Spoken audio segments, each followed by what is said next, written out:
This is CBN Newswatch. And thank you so much for joining us for this edition of CBN Newswatch. I'm Ephraim Graham. What will the Democrats do now that they've impeached the president? They're stalling on a Senate trial. The president says he wants a trial. So why is Speaker of the House Nancy Pelosi up in the air? CBN Capitol Hill correspondent Abigail Robertson explains. The Senate is preparing for an impeachment trial in the new year, but an unexpected twist could put those plans on hold. After getting the votes, House Speaker Nancy Pelosi is waiting to confirm if and when she will turn the articles over. Clearly, do you understand? When we see what their process is, we will know who and how many we want to send over. Pelosi claims she wants to ensure there will be a fair process in the Senate, but Senate Majority Leader Mitch McConnell suspects another motive for the hesitation. It looks like the prosecutors are getting cold feet in front of the entire country and second-guessing whether they even want to go to trial. President Trump accused Pelosi on Twitter of being afraid to present it to the Senate. Senate Democrats want 4 witnesses to come forward: Mick Mulvaney, Robert Blair, John Bolton, and Michael Duffy, witnesses the White House blocked from testifying in the House. We ask, is the president's case so weak that none of the president's men can defend him under oath? But McConnell prefers no witnesses and hopes to move quickly, acquitting President Trump. This particular House of Representatives has let its partisan rage at this particular president create a toxic new precedent that will echo well into the future. While enjoying a degree of bipartisan support against impeachment, President Trump took heat from both parties Thursday for taking a shot at late Michigan Congressman John Dingell. Recounting a conversation with Dingell's widow, he implied the World War II vet who served 60 years in the House might be in hell. Maybe he's looking up, I don't know.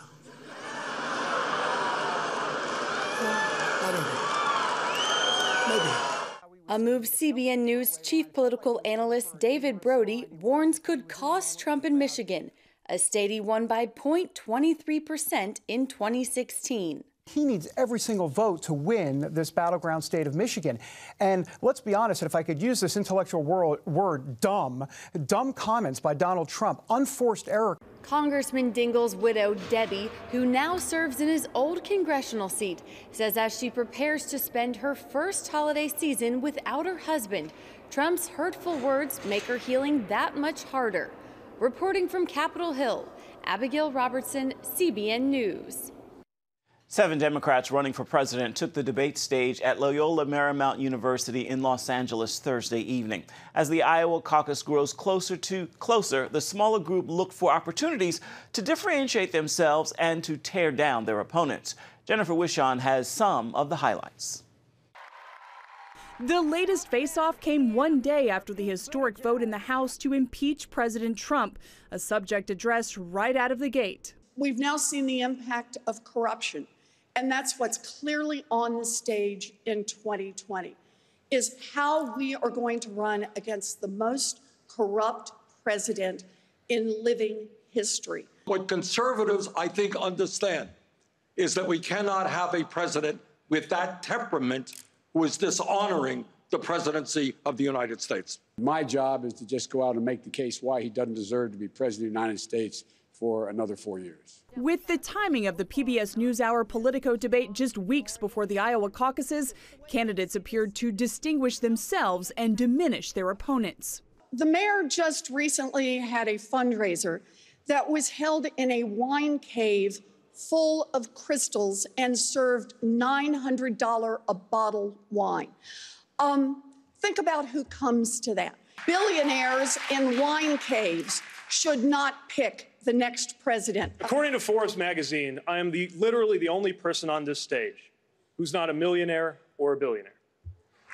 So if this is important, this is the problem with issuing purity tests you cannot yourself pass. Biden went after Sanders' plan to put all Americans on Medicare. 16% of the American public is on Medicare now, and everybody has a tax taken out of their paycheck now. Tell me, you're going to add 84% more, and there's not going to be higher taxes? At least before he was honest about it. Oh, Joe. It's going to increase personal taxes. They're going to be... That's right. We are going to increase personal taxes. Okay. But we're eliminating premiums. We're eliminating co-payments. We're eliminating deductibles. We're eliminating all out-of-pocket expenses. Sanders, a Jew who lived in Israel as a child, called Prime Minister Benjamin Netanyahu a racist and criticized U.S. policy towards the Jewish state. But what U.S. foreign policy must be about is not just being pro-Israel. We must be pro-Palestinian as well. Midwesterners Mayor Pete Buttigieg and Senator Amy Klobuchar painted themselves as sensible progressives. I think you can be progressive and practical at the same time. Speaking in Singapore this week, President Obama said the world would be a better place if more women were in charge and suggested many of the world's problems stem from old people, usually old men, not getting out of the way. I'm going to guess that President Obama did not clear that remark through your campaign ahead of time. And what do you say to him? I'm going to guess he wasn't talking about me either. Okay. Number one. Look, I'm running because I've been around. On my experience. With experience, hopefully comes judgment and a little bit of wisdom. And amid new reporting critical of Obama's handling of the Afghanistan war, Biden firmly diverged from his former boss. I'm the guy from the beginning who argued that it was a big, big mistake to surge forces to Afghanistan, period. We should not have done it. Biden remains the frontrunner. If elected, he would be 82 at the end of his first term and was asked if he's committed to seeking a second term. No, I'm not willing to commit one way or another. Here's the deal. I'm not even elected one term yet, and let's see where we are. Let's see what happens. Candidates Andrew Yang and Tom Steyer were passionate about climate change. First, we should obviously be paying to relocate Americans away from places that are hit by climate change. Part of my plan is literally called Move People to Higher Ground. We actually have the technology that we need. It's called wind and solar and batteries. And in this season of Christmas, candidates were asked to either seek forgiveness or offer a gift. We have to bring people with us and not shut them out. That is the gift we can give America in this election. Democrats will debate 4 more times between now and the end of February, face-offs all located in early voting states. Jennifer Wishon, CBN News. And still to come, we're going to actually head to Israel to hear the latest as that nation heads to another election. Stay with us.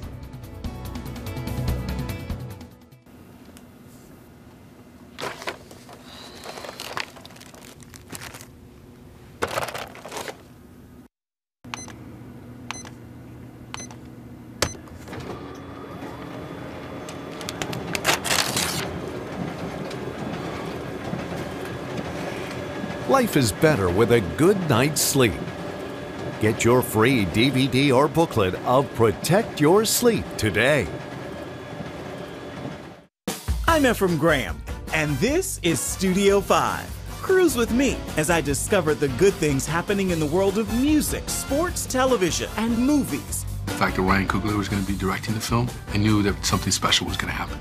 We'll chat with artists at the forefront of entertainment and explore the connection between popular culture and faith. I asked my pastor, I said, well, does that mean I'm supposed to be a preacher? He says, well, no, you already have a pulpit. Watch Studio 5 Wednesday night at 9:30. Remember for a moment what it was like to be a child. You believed every story you were told. You saw a world full of endless possibilities. What stories will the world's orphaned and at-risk children believe? We believe the Bible tells the only story truly worth believing. We believe that every child should have the opportunity to dream, the chance to take challenges and turn them into possibilities, the chance to stand on the promises of God, to recognize their place in the greatest story ever told. They have their whole lives ahead of them. Theirs is a world of endless possibilities. They are looking for a story to believe. We will tell them that story. Will you join us?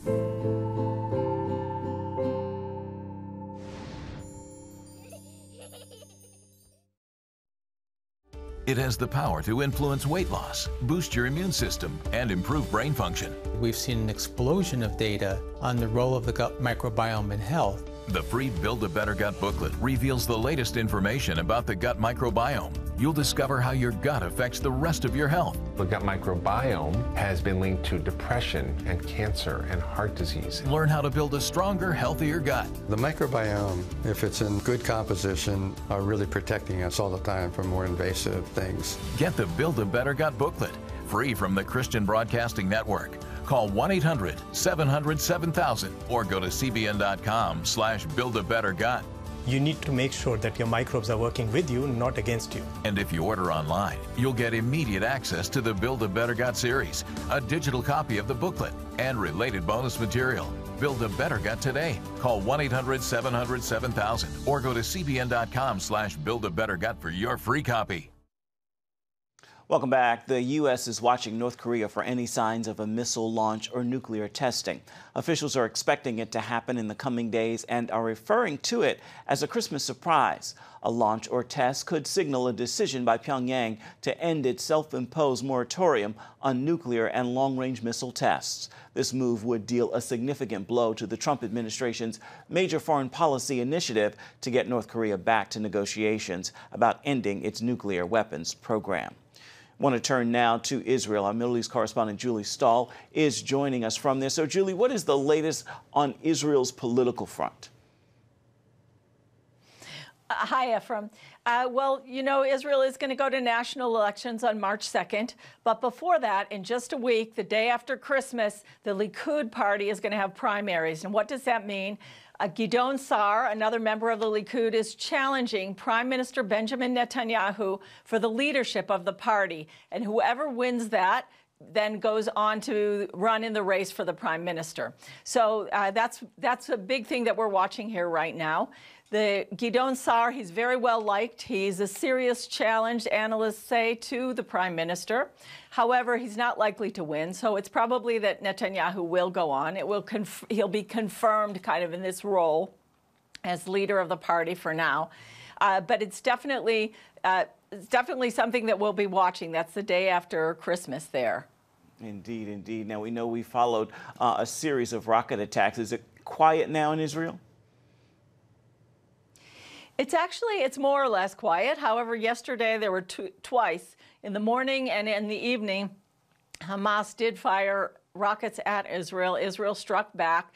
And, you know, that's part of the kind of the ongoing dribble of rockets. If you think about it, what it means to have somebody firing rockets across your border and at any time of the day or night. It's definitely a hostile act. So Israel strikes back, and it goes on back and forth. You know, also this week, the British paper The Telegraph revealed that President Erdogan in Turkey has actually been allowing Hamas leaders to plan attacks from Istanbul. Of course, Hamas denied it, Erdogan denied it, but Erdogan also says he's going to stand with the Palestinians despite the fact that he has diplomatic ties with Israel, which have been chilling in the last few years. So definitely Hamas, one of the attacks they were planning apparently was to assassinate the former mayor of Jerusalem, Nir Barkat.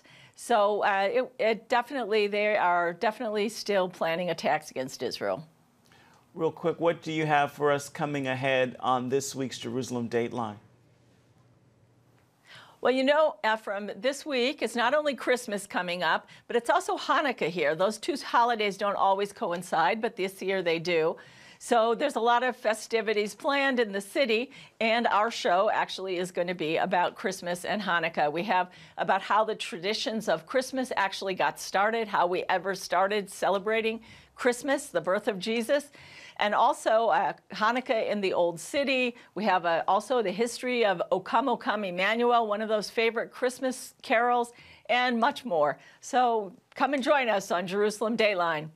Stahl, thank you so much for being with us. We certainly look forward to that. I want to let you know that for more stories about Israel, be sure to watch this week's Jerusalem Dateline. It begins tonight at 9:30 Eastern. Of course, you can find it on the CBN News Channel. Still ahead, we're going to show you how this Christian musician defied all the odds to share the gospel. Stay with us.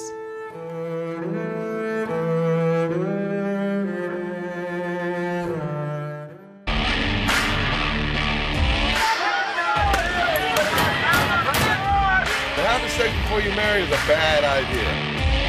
Don't tell me there's no such thing as gun violence. That just depends on your definition of when life begins. Watch Dan and Dale tackle trending topics that test your faith on the next Faith Wire, Monday night at 9:30. The Global Lane takes you around the world, providing facts over fiction. What might rising trade and geopolitical tensions mean for you on the home front? With over 45 years of experience, award-winning journalist Gary Lane brings you the truth from a global angle. What about the issue of immigration? World news analysis you won't see anywhere else. And it's all right here on the Global Lane. Watch The Global Lane, Thursday night at 9:30.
Designed in our own unique way to glorify God. Some find a way even when society stacks the odds against them.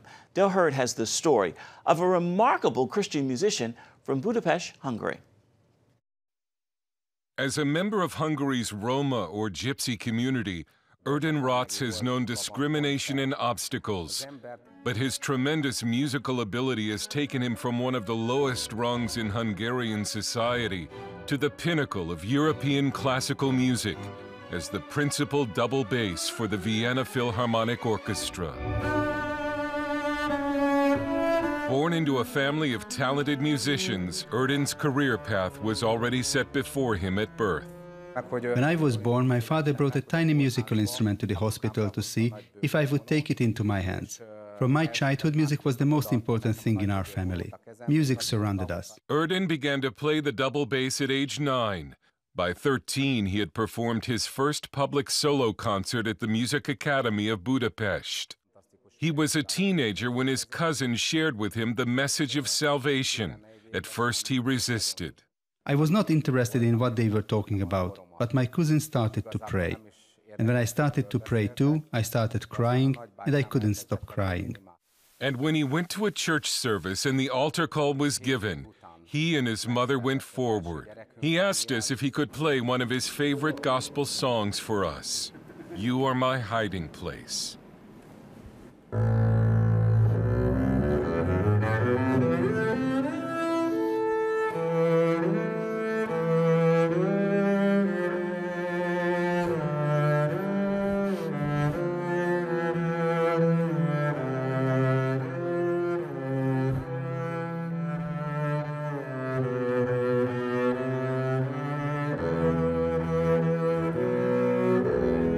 Romani have lived in Hungary for centuries, having migrated from northern India. They're the largest minority in Hungary. They were victims of the Holocaust and still face discrimination across Europe. The Roma people should not be excluded from society, but included, so that we can share with them the love of God, so that they can be saved. And Erden says God has given the Romani special gifts. The Roma people have a special talent for arts and dance and music, and especially for improvised music. This is something that can't be taught. We are born with it. His career has taken him all over the world, but he says one of his favorite cities is New York, where at Carnegie Hall he has met and worked with such names as Yo-Yo Ma and Michael Tilson Thomas. Erden says when he plays, he offers his music as a sacrifice to God, and that makes a real difference in his performance. When I go on stage, I tell the Lord, I want to serve you with my music. Let it be a great sacrifice to you. And when an artist plays like this, it's a special experience for the audience.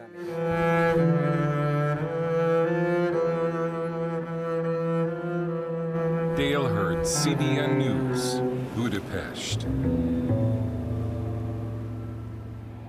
Beautiful. Stay with us. There's much more of CBN Newswatch coming up right after this.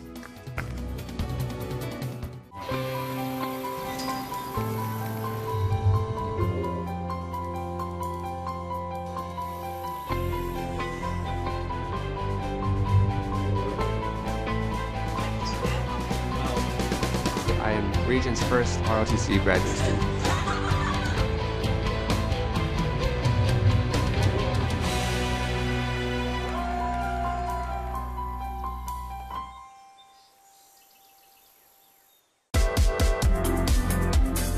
Meet the pastors who are preaching the gospel in a fresh, fearless way.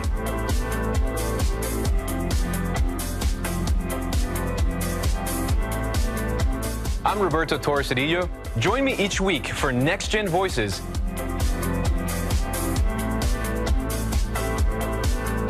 And watch God transform a generation.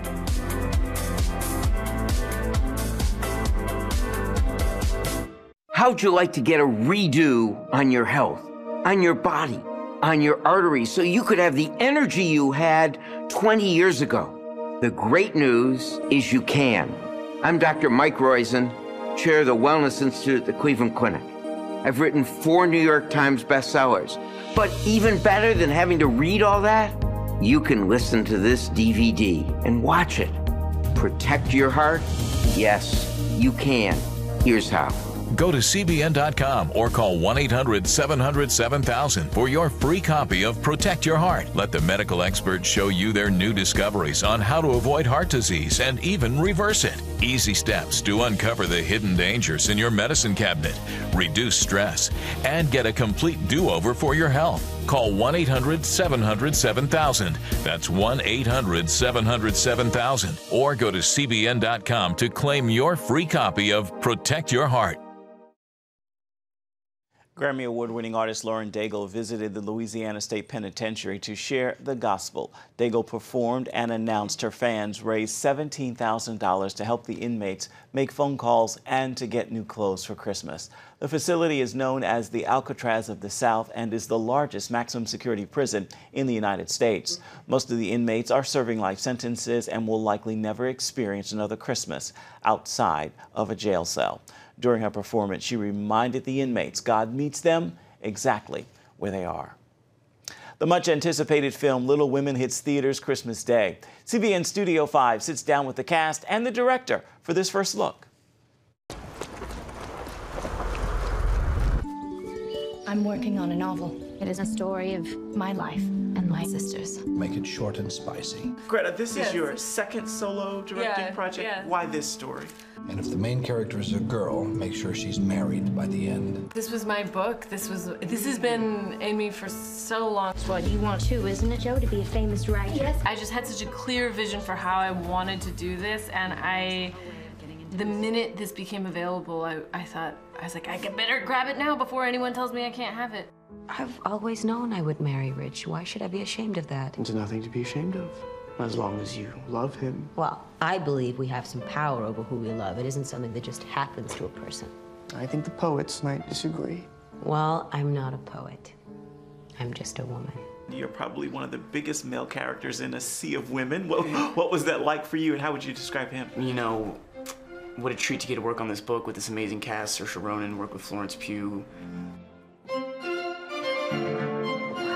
And I wish every young person or young creative or whatever could see like how actualized it can be when you're as smart and gifted as Greta. This is Meg, Amy, Beth, and Joe. I intend to make my own way in the world. No one makes their own way, least of all a woman. You'll need to marry well. But you are not married, aren't you? Well, that's because I'm rich. What's your first connection or memory to Little Women. We can leave right now. I'll sell stories. Sort of felt like it's something that we've all grown up with, really. Just because my dreams are different than yours doesn't mean they're unimportant. Mine was not in childhood, but in sort of early teens. And it just broke everything open for me. I think I was old enough to really understand women representing different sides of a woman. And the mother-daughter relationship as an only child raised by a single mom was so huge for me. He spends all of his time in that house locked up with his tutor. He's a very kind man who lost his little girl when she was only a child, and now his son as well. His daughter died? That's so sad. But doesn't Laurie just seem so romantic? He's half Italian. I remember I'd go and stay around my grand's house when I was younger, when I was little, and she would read me chapters at nighttime. And I remember when she read the chapter where Amy burns the book. I remember she looked up from the book and she kind of had this like devilish grin on her face. And she goes, "What a wicked, wicked girl." A new play written by Miss Jo Marsh. Why do you think this story still resonates to this day? We've seen so many incarnations of this. Why are people wanting more of it? I think we're in a time of such unrest, and we're longing for internal revolution. While everybody's waiting for the world to change, we're waiting for ourselves to change and be our biggest, most ambitious, most impassioned artist, activist, friend, sister. They have minds, and they have souls, as well as just hearts. I need it. I need this movie. I'm not patient by nature, but with nearly 40 years of effort, I'm learning to not let it get the better of me. I'll do the same then. I hope you'll do a great deal better than me. It's a film about kind men, it's about support, it's about generosity. And it also reaffirms the importance of art. I want to be great or nothing. And they've got ambition, and they've got talent, as well as just beauty. This is still the conversation we're having, and I thought it's that way. There's a lot of synchronicity in the world, and I thought, this is it. This is it. I'm so sick of people saying that love is just all a woman is fit for. I'm so sick of it. And again, that film hits theaters on Christmas Day. Time now for your Friday Faithful. I want to leave you with this thought. God is faithful. He does not look at your past to decide your future. He sees you through the cleansing blood of Jesus Christ. And the future is bright because His plans are to give you a hope and a future, and to prosper you and not harm you. With that word, I encourage you to make today a fabulous Friday. That is going to do it for this edition of CBN Newswatch. Remember, you can always find more of our news programs on the CBN News channel. You can find them at any time or online at cbnnews.com. We'd love to know what you think about the stories you've seen here today. You can email us. That address is newswatch@cbn.com. And of course, you can always reach out and touch us on Facebook, Twitter, and Instagram. Certainly hope you will join us again right here next time. Again, have a fabulous Friday, a wonderful weekend, and a very Merry Christmas. Goodbye, everybody, and God bless.